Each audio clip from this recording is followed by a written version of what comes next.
Pastor పగడాల ప్రవీణ్ ను హత్య చేసి రోడ్డు ప్రమాదంగా చిత్రీకరిస్తున్నారని సెంటినరీ బాప్టిస్ట్ చర్చ్ ప్రధాన పాస్టర్ బాబ్జీ ఆరోపించారు. పాస్టర్ పగడాల ప్రవీణ్ మృతికి నిరసనగా ఆదివారం పలు సంఘాల ఆధ్వర్యంలో క్రైస్తవులు వరంగల్ నగరంలోని క్రిస్టియన్ కాలనీలో శాంతి ర్యాలీ నిర్వహించారు. ఈ సందర్భంగా మాట్లాడుతూ క్రైస్తవులపై జరుగుతున్న దాడులను ఖండించారు. పాస్టర్ ప్రవీణ్ ను హత్య చేశారని ఆయన కుటుంబ సభ్యులు ఒప్పుకొని క్షమిస్తున్నట్లు ప్రకటించారని చెప్పారు. మా centenary Baptist church Christian colony Warangal Bethany ప్రార్థనా మందిరం, మన్నా ప్రార్థనా మందిరం, మా సిఎస్ఐ చింతల్ చుట్టుపక్కల ఉన్న క్రైస్తవ విశ్వాసులు అందరం కూడా ఈరోజు రెవరెండ్ డాక్టర్ ప్రవీణ్ పగడాల దైవజనుడి యొక్క హత్యను నిరసిస్తూ ఈ శాంతి ర్యాలీని ఈ రీతిగా క్రైస్తవ సమాజం అంతా కూడా ఇక్కడ చేరి ఉన్నాం. మేము చెప్పేది ఒకటే, ఇది ముమ్మాటికి హత్యే. కాబట్టి దీన్ని ఆంధ్రప్రదేశ్ రాష్ట్ర ప్రభుత్వము వారు అందరూ కూడా దీనిని ఒక రోడ్ యాక్సిడెంట్గా చిత్రీకరిస్తూ ఉన్నారు. మీరు అందరు కూడా చూశారు టీవీలలో. ప్రవీణ్ పగడాల గారి యొక్క సతీమణి బేషరతుగా నా భర్తను హత్య చేసిన వారిని క్షమిస్తా ఉన్నానని బేషరతుగా ప్రకటించారు. అయినప్పటికీ కూడా మేము ఎందుకు ఈ శాంతి ర్యాలీ చేస్తూ ఉన్నాము అంటే, భారతదేశంలో ఇది ఒక సెక్యులర్ కంట్రీ, అన్ని మతాలకు సమానమైన విలువలు, సమానమైన గౌరవాలు ఉండే ఈ భారతదేశంలో ఎందుకు క్రైస్తవుల మీదనే దాడులు జరుగుతూ ఉన్నాయి?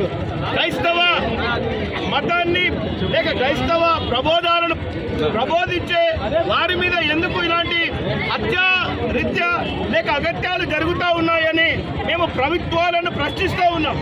దయచేసి ఇది చాలా ఘోరమైన విషయము. ఇలాంటి గొప్ప దైవ చాలా మంది దైవజనులు ఉన్నారు, వారికి కూడా ప్రాణాపాయ స్థితి ఉంది. అయితే మేము భయపడేవారం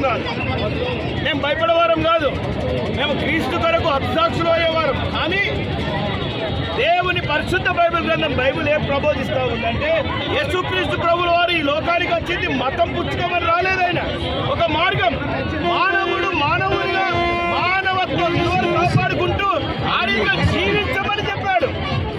కాబట్టి ఈ ప్రత్యేకమైన సమయంలో తెలంగాణ రాష్ట్ర ప్రభుత్వము, మన ముఖ్యమంత్రి వర్యులు, వారి కేబినెట్ వారు ఒక తీర్మానం చేసి ఆంధ్రప్రదేశ్ రాష్ట్రంలో ఉన్న ప్రభుత్వానికి సత్వరలో ఈ కేసును సిబిసిఐడికి అప్పగించి నరేంద్ర మోడీ వారి ప్రభుత్వానికి కూడా ఈ లేఖను రాసి త్వరలోనే దోషులను పట్టుకొని బేషరతుగా వారిని క్షమించాలని వారి సత్యమని చెప్పింది. కాబట్టి వీ విల్ ఫర్గివ్.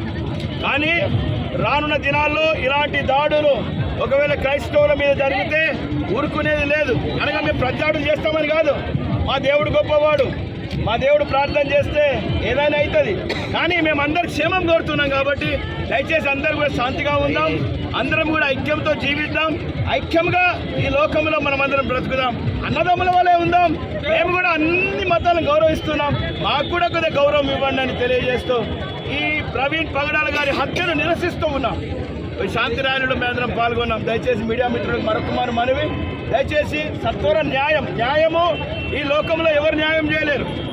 మా వాళ్ళు వీ వాంట్ జస్టిస్ అంటున్నారు, కానీ జస్టిస్ ఈ లోకంలో ఎవరు చేయలేరు. But God is a judge.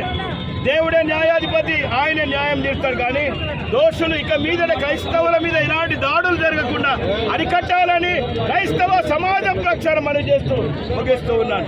మీ అందరికి ప్రత్యేకమైన వందనాలు.